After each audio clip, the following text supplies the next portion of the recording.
Welcome to the DJNTV Chill Room Chat, your space to unwind and talk shop. This episode is sponsored by MadeByDJs.com, innovative tools designed specifically by DJs for DJs. DJEventPlanner.com, the industry standard for streamlining your business and booking faster. And DJRequests.com, the easiest way to manage your dance floor's vibe in real time. Support the show by using our Amazon affiliate link at DJNTV.com/Amazon. Now, let's get into the mix.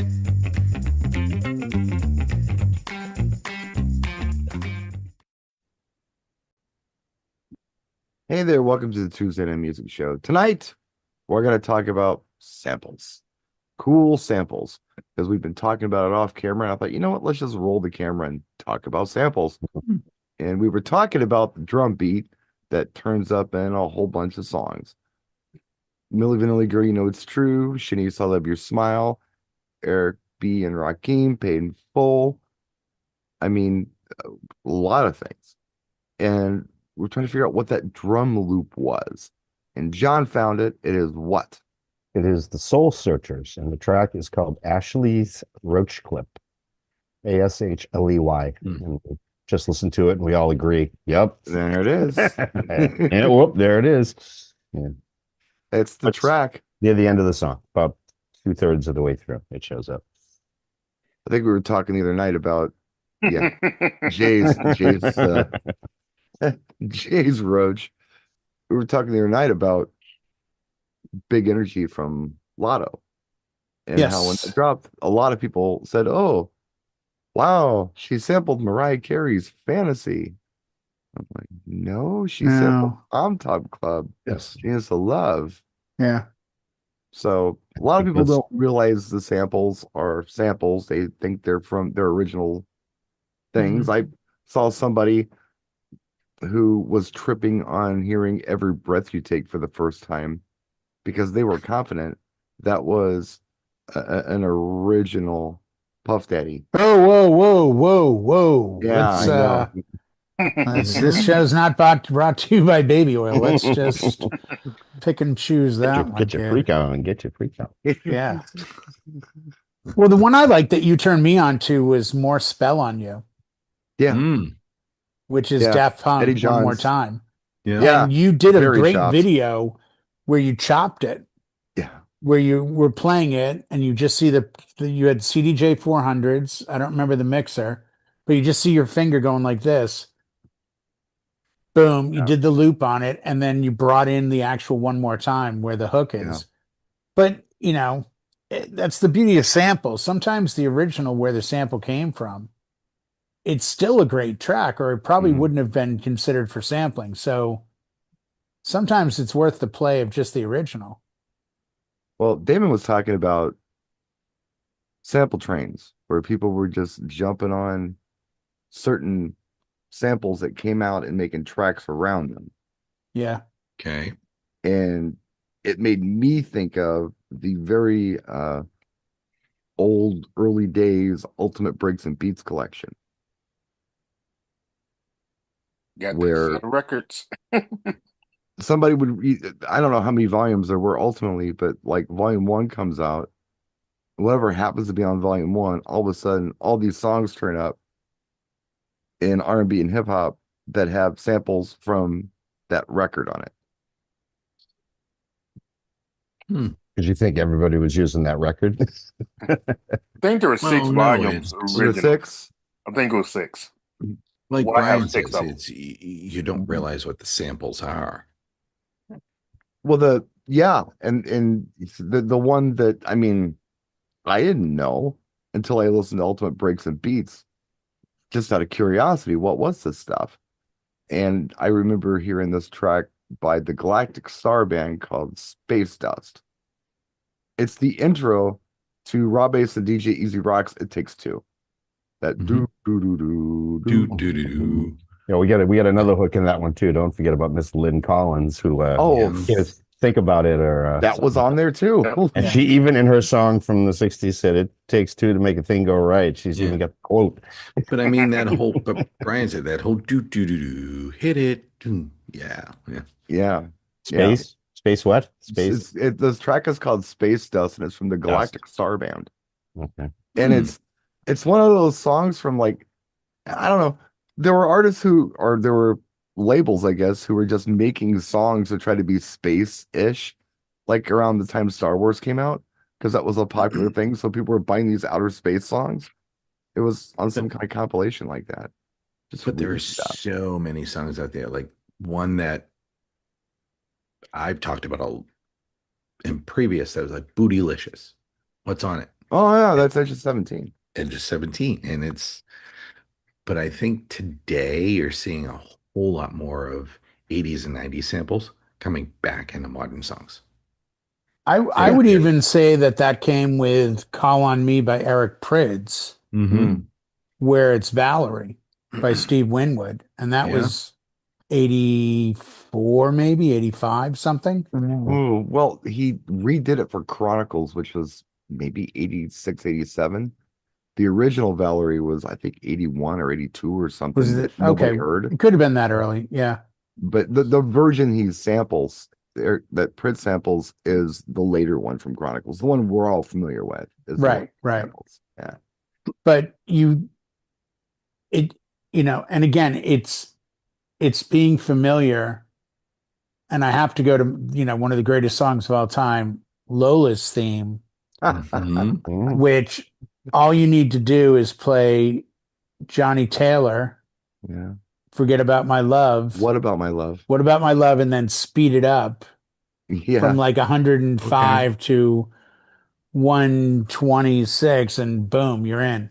Mhm. But it's the absolute, they just took it and cut it out. I've said this repeatedly, and I think everyone agrees. Tupac and Dr. Dre, California Love. Go listen to Joe Cocker, Woman to Woman. Mhm. It's the track. It's not Oh, a yeah. matter of, I see what they Right. took. No. They took the whole track and just got rid of the vocals. Well, that's the I mean, Eric Prydz is kind of the same thing. That's almost like a reconstruction of the Steve Winwood song. Yeah, That's it's the a whole chop song. job. It's the hook, it's the chorus, it's the body, it's the everything. It's like, Well, Yeah. we're gonna make a song out of. He just skips the intro. I think a big part of it too is like EDM samples everything. They were for a long time. Yeah. The first samples were obviously hip hop. I mean, they were doing it first. But I thought it got interesting when dance music started doing it. That's when I thought it was fun. Who would you say? Would you agree Daft Punk is probably the king of samples when it comes to dance music? They're up there. They're up there, but yeah, Yes, but you also got to look at Delight. Their whole first album was nothing but samples. God. It was all samples. No original drum beats, no nothing. well, no, wasn't What about Will Dookie Smith? involved with that? You think he sampled a ton? Will Smith, Jazzy Jeff, Fresh Yeah, Prince. they sampled. but But I'm just that's saying, as all far as samples. dance music, Delight, they even said it. They said we sampled everything. Their whole album was Yeah. nothing but samples. Yeah, that's valid. Yeah, every time I bring that album up, Jay yells at me. But it's I a don't good- know what it is. I just can't Yeah. stand that album. I'm sorry. I know. I'm not the purist in the room, but that the video is what threw me. That stupid video they made for that. It's like all three of them look like morons. I'm like, what are you doing? What did she weigh? Like 8 pounds or something? And they had wacky names.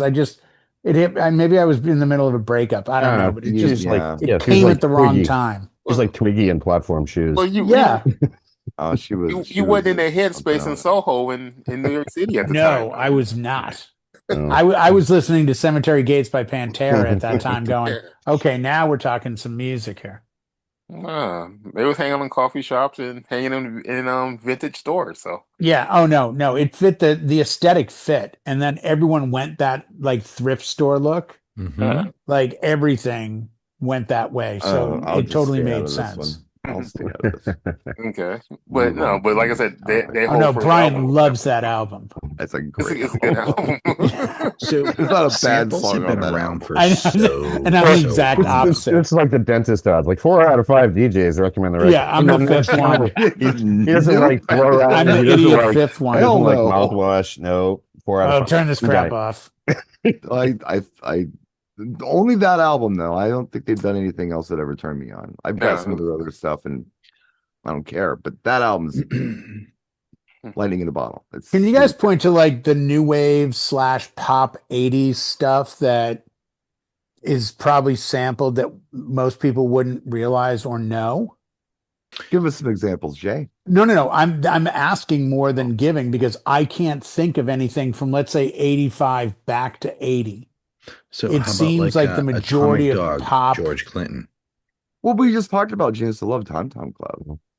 Well, yeah, but outside of that was like, to me, that was a departure from the music around it. Like when you look at Kajagoogoo and Duran Duran and The Fix and Who sampled Duran Duran Notorious for, was it? Oh, later. that was, No. I'm saying the other way around, Brian. That was I'm not Puff saying Daddy. 80 samples that went forward. I'm Oh. saying are any of those songs that we listen to on a daily basis going, Oh, you're talking about other samples in old 80s songs. yes. Okay, kind of. Okay. And I'll explain, and Damon will back me up on this. So I got one for you, Jay. The Knack, My Sharona. but they didn't What's the sample anything. sample? It's tricky. No. You're doing what Brian did. I'm saying the other way. Right. I'm not So, saying okay. what 80s song got sampled. I'm saying were any of the 80s songs Right. samples? It had Yes, samples My contained Sharona. in them. My Sharona didn't have samples in it. It was didn't have actually sample. 79. It went to Tricky. No, he's talking about we're 80s songs, just the songs as they stand, you're Bill. going- okay, now I Samples. understand. Okay. Yeah. So kind of. And when I say kind of, I'm talking about the 8-bit sampler, which was the Fairlight CMI. So you had these sound effects and you had old jazz records that they were recording, and Art of Noise and Trevor Horn were doing some amazing Yep. stuff. It's the first thing that came to mind. So Was they were samples. And if you listen to what, like Into Battle, would that be a good example for an EP for them? It's got Art In of the Army Noise? Now on it. And yeah, that's all the that right one. That's got stuff. beatbox to version 1 Yeah. and all that. Yes. Mhm. The version 2 is on there. And then Close to the Edit and Moments Close in to the Love. Edit. Yep. And yeah, there's really trippy stuff on that. That's all samples. And Okay. Okay. what a lot of people don't know is that out of those sessions, I don't know exactly how it worked. I don't remember or recall who was involved, but you actually got the Yes 90125 album with Owner of a Lonely Heart, which also uses Fairlight CMI samples. That the guitar in that song is all Fairlight CMI samples. Okay. The dun dun dun dun dun. That's I played that on a Fairlight CMI. And the other artists who did a lot of that stuff, oddly enough, was ZZ Top on the Afterburner album. They Okay. did the Fairlight CMI with samples.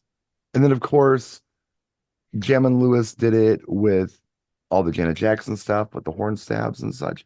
So in that regard, you know, there So were samples in the true sense of the definition of the word, sometimes, but not other samples times of they were looping. Like there's right. But there's like, no like, I'm going to oh, agree with. Save I'm a gonna- Prayer by Duran Duran is sampling a 1968 Bitches Brew track by Miles Davis. no, but they're going way back. I think In the Army Now was an Andrew Sisters song. I'm And going to agree with they- Jay, though. There's a whole lot more from the 80s that are sampled now than before. Well, of course, but Oh, yeah, that's a Right. given. I was just trying to see if you guys knew of tracks that I didn't realize There's not a lot. I wouldn't were think there's a lot samples, there. especially when you look at pop 80s. Well, what let's say. about okay? How about okay, fine. It wasn't a direct sample, but it was lifted from. We've got Apache, Okay. Mhm. which was which was the Incredible big Band. bongo Bongo yeah. Band or something. Incredible Bongo Bongo Band. Band. Yeah. You've got Okay, White so that- Lines, which was Liquid's the hell song was that? Liquid Cavern. Liquid. Yes. But they actually had the Sugar Hill Gang house band play those songs Right. Yeah. note for note, but they could have So- sampled them. And the So other one three would that be are pop. wait, hold on, Sorry, Bill. Ray. The other one would be Sugar Hill Gang Rapper's Delight with Mm-hmm. Good Times. Good times. But Yeah. again, again, not really a sample because they actually had the house band just Play play an it. interpolation of it. So. Because Yeah. that's the only one I can think of where it's like, oh, they built a song on an existing song. Yes. Yeah. Would be Rapper's So- Delight. I was, and again, Hmm. I've seen so many things on different bands where the bands are like, you know, How Soon Is Now by the Smiths. Johnny Marr is happy to walk you through exactly where it came from, how he came up. It was influenced, but it's original. And I think most of that up until like Will Smith was kind of the first time I was conscious of, wait, where did this come from? This is something because Yeah. it was the hip hop side. You Well, didn't hear in all like fairness, rock that was bands Jazzy weren't, Jeff. rock bands have never sampled. Yeah. They might have samplers, Yeah. but they've never been like, we're building a song on this song. No, Will Smith took a So- lot of liberties with Jazzy Jeff. Like "Girls of the World" is like kind of like got Gilligan's Island in it. I mean, he was Yeah. just Well, grabbing like stuff from Patricia all kinds of Ruffin, that was weird when I places. also was like, hey, I know this song and it's not Men in Black. Well, yeah. This is Patricia Russian. So I course. popped in, and the three that came up were Rapture by Blondie, features The Message, Walk This Way, Run DMC, obviously Aerosmith. Wait a and minute, wait a Pump Up minute. the What? Volume They're by on the Mars. track. See, I wouldn't Includes- call the Run DMC one a sample because Aerosmith performs on the Right, track. that's a rework. That's of just a collab. Yeah. Yeah, I mean, but if you look at Run DMC, you might as well just go off of Big Beat. You know, I mean, that was the first sample. there's a whole But- documentary. yeah, see, Wasn't, that's valid. Take Me to the Mardi Gras. Wasn't that the other big one? Yeah, Yeah. take Peter me Piper? Bob James. Yeah, Bob Bob James. James Yeah, taking my yeah. track. There was, I want to say King of Rock had a sample built into it too. Pump Up the Volume, Mars. By And all that Beastie Boys Love is stuff the was, Message by MFSB. well, King of Rock by Run DMC. and the Beastie Boys stuff was Led Zeppelin. And the other one that Yeah. popped Black was Sabbath. Rapture by Blonde. Right, Beastie had, Boys did. But again, we're sample from Well, talking Rapture by Message. Blondie didn't sample anything. Rapture we're by talking Blondie hip hop. was in other things. It was in the first thing I heard Rapture in was Adventures on the Wheels of Steel with Grandmaster Flash and the Furious Five. Mm-hmm. 7-minute thing. That was Up in there. original. It's part of his routine. Because he got a shout out in that Like I song. said, I looked at it from that era, and it says The Message, Grandmaster Flash. The Message is a different sample. I don't know what it is, but I don't think it's Rapture. It's Was I'll it play it for Rapture? you after the show. Sure. But no, Grandmaster's 5. there's some fun stuff out there that I love. I actually really like the art of sampling. I think it's clever. I think But I it's agree. smart. Like Walk This Way, Run DMC was a collaboration. And Yeah, that I mean, wouldn't call there's it a sample. There's a whole documentary. They even played it. Mhm. Like it's not the original. It's a replay. Yeah, Just the guitar part is Joe Perry redoing it. So yeah. I mean it's not the same, but it's He sort broke of like Bill, by when the you way. say Rapture and the Doors, Riders on the Storm. And I think the track is called Riders on the Rapture. Rapture Riders. Rapture Riders. That's like Yeah. the first mashup I ever heard. Yeah. So again, there's definitely dance and hip hop seem to understand how to deal with samples Yeah. much better than pop, new wave, and rock. They do it though. I mean, it happens. Today it happens. It just seems a little more on the rare side. Right. Well, what do you think the glory is of it? Is it a case of, hey, this scratch sample or this little hook from this other song sounds cool and the band's into it, or this is going to add a level of familiarity to our song that's a callback to something that people like? Which I way would you think they'd look ride at it? on the callback. It's like, is it a coattails thing or is it just Makes sense, doesn't it? This was already a hit. Why not Yeah. build around what was already done and done well? like a lot of these ones? These are L. Henderson and Ava Max. They're all like, taking snippets from Don't Go from Yaz and then putting these into like the new dance tracks, and people dance to it. It's like, this is really familiar and I don't know why. And it's like, well, because it came from, But it's Yeah. generational too, John. Don't you think you're getting an audience that now a 40 or 50 or 60-year-old's like, oh, I love this track. This is originally this. And now you have two groups of people listening to the same thing from two different perspectives. The only bummer with that to me is that the young people don't bother to ask the question, where did it come from? True. And so they don't go back to hear the original track. They may hear it by mistake later and it may bake their noodle, but they don't have the, yeah, that's a sample. I wonder where that came from, and even research it, which is kind of a drag. But So there's some really cool. some stuff sounds so unique you wouldn't think to fact check them. Like when the Lou Bega on Mambo #5 and his stuff was all up. And it's like I wouldn't have known to go back into like Cuban music from 30 years prior. I mean, like, but it sounded fresh, it sounded new, it was catchy, but the people in the know were like, not so fast. This is almost exactly this other song. But I've got to guess that Yolanda Be Cool, the No Speak Americano, that's got to be a sample. I forget what it is. It's something I forget. Because their second track was a disco track, and they just literally they did a Will Smith, and they literally just did the track. Yeah. And they changed the instrumentation in tonality, but not in chords or melody. And it was their second song, like 8 years after their No Speak Americano. Mm-hmm. And I'll find it. And when you hear them back to back, it's ridiculous. It's like, you didn't change anything. Right. Like, fun. But you don't, it's not, it should be listed as, whatever, a remake. I mean, Daft Punk did the same thing with like Harder, Better, Faster, Stronger is that Cola Bottle Baby song.